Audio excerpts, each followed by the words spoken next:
Well, today we've got an interesting one. This is something that everybody knows about now. This is the electronic fence or infrared perimeter beam I have on my property.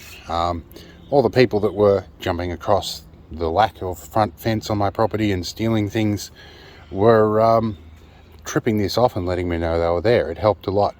But all the neighbours and everybody that was stealing stuff now know that it exists, so I can make it public knowledge. But recently, ants invaded this little section in here, the main transmitter unit, and now it doesn't work properly. So we're going to have a look at it.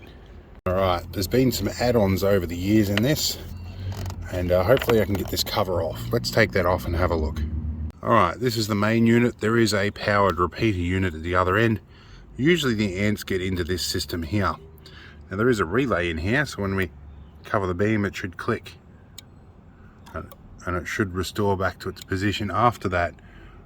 I'm not sure why this continues to trigger. We're going to turn this on here. Now this unit triggers the doorbell inside immediately with a wireless 433 megahertz unit, and then generates a random time delay before it makes these lights flash. So this is the verbal warning. There's also a bunch of relays in there that can do other stuff. That seems to be functioning fairly normally now. If I trigger that, there will be a random delay and then the lights flash. So we'll keep doing this again and have a look. There's a DigiSpark unit and a bunch of stuff wired randomly in this box.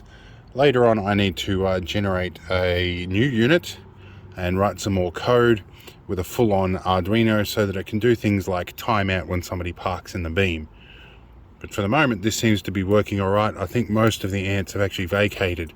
I filled it full of isopropyl alcohol and it was false triggering for quite a while at that point.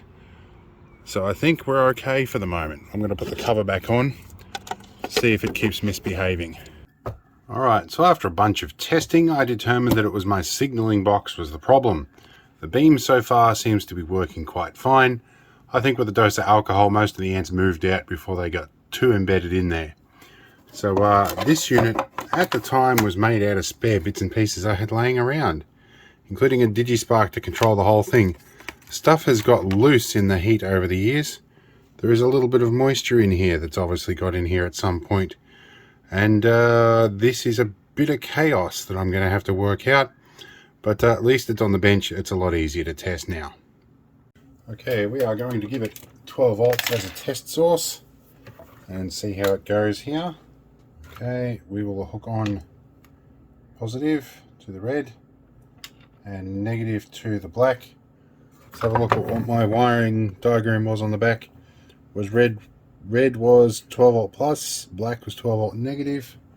That appears to be what I've got. 5 volt ground and PO, which I think is the trigger I had on the white. So the green and the white. Now I don't recall what state this was meant to trip in or trigger in. Let's give our 12 volt on. I'm not sure if it was normally closed or normally open. I don't recall. Let's set this up here. There goes our doorbell. Okay, let's disconnect that. See if it changes state. Still going to keep going, regardless of the state that I have that in. So we've got a wiring problem somewhere. Alright, so I think the best way to do this is to strip everything back to its bare bones. I don't know where the program is on my computer for this DigiSpark, so we might be starting from scratch. I don't know. But I'm going to get all this tape off and get a good lay of the land here. Alright, I've done a little bit of mucking around in here. I have bolted down the 7805 regulator. I have re-glued these down, and I've removed a bunch of stuff off here and put them back on one by one. And I discovered that the setup I've got, the trigger wire here that comes off this white wire here with all of this stuff, the second I touch that on, it triggers stuff. We're over the side here for a minute. Let's go on here. So this comes from our white wire, which should be our trigger wire. Second we touch this, things start going on. So what's happening? Well, I know that this wire down here, the green wire that is poorly soldered on here, goes down. That should return and come back up this wire. There shouldn't actually be any continuity on that. So it's time for a multimeter to check out what's going on. And the reason there's continuity, whoa, that was not good. That touched on the wrong bit. Let's turn our power off. I might have just blown it up.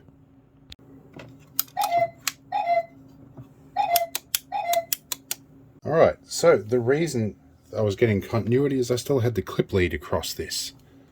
So let's plug it in without the clip lead. See what happens here. So that should go back on,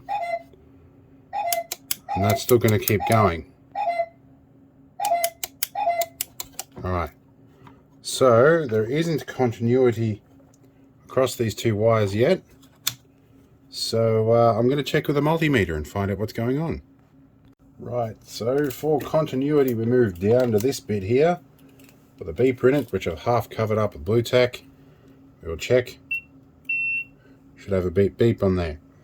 So we want to check what's happening with our white wire and see if it comes out this end, and I've just dropped things.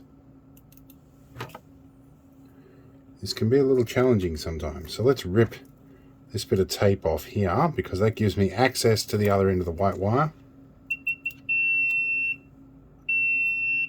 So that beeper does have a pulsing circuit in it, so it will beep intermittently. Our white wire's got continuity. Let's check across to our green. We don't have continuity to the green wire.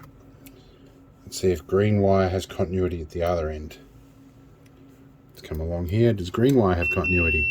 Green wire does. So if we go from green wire to white wire, we join green wire and white wire at the other end, we get continuity. So nothing wrong with the wiring. Alright, so I had a bit of a genius idea here. I'm going to rip this off. I'm guessing I had some level of damping involved in here. I can just connect this white wire directly to things. Let's see what happens here now. Power on. See what happens. Is it going to keep triggering? It is. It doesn't like that circuit for some reason. And herein lies what was inside that little thing. It was a resistor. That would make sense to try and keep the transient currents down. So I'm guessing this might have been one wire that's come off from the V in to create a pull down resistor. I've got to think about how this is meant to be in here, but yeah, I think the wire has just come off the pull down circuit. Alright, so as best I can tell, what I was doing here is I was using this to pull the voltage down, because this is connected to 5 volt positive, goes up the line, comes back down again in this, so that's positive. That is obviously meant to pull that pin high. Attaching this, there must be some sort of RF interference from these unshielded cables. It's pulling it up again. So this, I think, was meant to pull it down. The problem I've got is I don't have anywhere to get a ground on. I've got the volts in, which is positive ground, so hooking them across each other will pull that pin high, which is what it's actually meant to do. Okay, so we've done a little bit of mucking around here. We've got the ground into this little section here. Then I picked just a 390 ohm resistor, something I had off the shelf that's hiding away in here. Okay, and that goes across to the sense pin, so they'll be pulling it low through a 390 ohm resistor. Now over this side we have, this is our trigger wire. This goes back up the cable to the sensor. Now back from the sensor over in the back here, it comes back to the unit. That should then mean if I go down to the end of the cables down here and do what the doorbell circuit should do, it works reliably now. So I definitely did need a pull down resistor. So I'm not sure which wires come off or how I had it set up, but I'm pretty sure I can do it a bit more cleanly than this. Okay, so I tried to come up with a slightly cleaner solution here. I made up a little terminal strip here. There is one side is bridged and the other side is bridged. There's a gap in the middle. Ground comes over to the black side here. The resistor pulls this pin here to ground, which is pin 0 on the DigiSpark. This goes off to the sensing, and where are we? Our green wire here is connected to the positive 5 volt, so it should have a resistor in line with everything. Let's test this and see if it works. Okay, turn everything on. We'll let it boot up with our hands off it. wait for our hoon of a neighbour to come past, who I'm pretty sure has knocked his catalytic converter out with a screwdriver. And here's our sense wires. Works nicely. Cool. If I hold it on, it should continue to go through. That's a programming change I'll make later. Alright, so I couldn't find my tiny zip ties, so I've used a bit of solid core Cat 5 here, just to try and wire wrap style and keep things from shaking around too much. But I'm going to give it one last test, see how things go, and then we'll put it back in service. Alright, let's take the high-tech option and use zip ties to hold everything back in. And these zip ties are too short.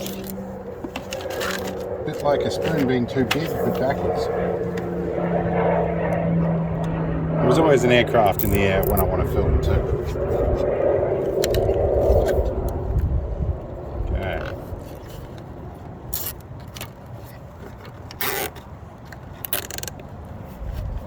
Alright, this should simplify our wiring down here a bit.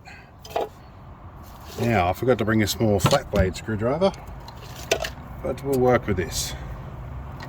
This one's got to come over here. We will zip tie the excess up in a bit. Now, let's test our beam. And random delay, and it works, and it should stop now. Test again. I think it's working. Good news. Now we put the cover back on.